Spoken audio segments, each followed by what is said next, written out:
मी शिवाजी महाराज जे अभ्यासले त्यानुसार मला असं जाणवलं की 0% भ्रष्टाचार असेल तर 100% प्रगती होते. म्हणून नागरिकांच्या प्रगतीमध्ये अडथळा भ्रष्टाचार एकच असतो. भ्रष्टाचार म्हणजे योग्य माणसाला संधी नाकारणे आणि चुकीच्या माणसाला संधी देणे.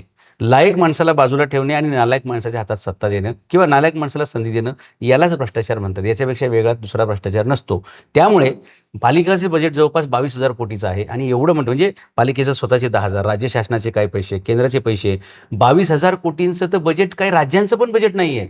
22,000 कोटीचा जवळपास निधी महापालिकेला खर्चायला येतो. अहो एवढ्यात तर आपण दुबई, सिंगापूरला मागे टाकू शकतो. एवढा हा निधी आहे. परंतु इथे व्हिजन नाही आहे, कामाची पद्धत नीट नाही आहे. नको त्या ठिकाणी म्हणजे आत्ताच बघा आपल्याकडे पूर्वी स्मार्ट सिटीचं प्रोजेक्ट झालं. काय झालं त्या स्मार्ट सिटीमध्ये? पावसाळा पडला की तुमच्या लक्षात येईल की सगळी तुंबईच होणार आहे.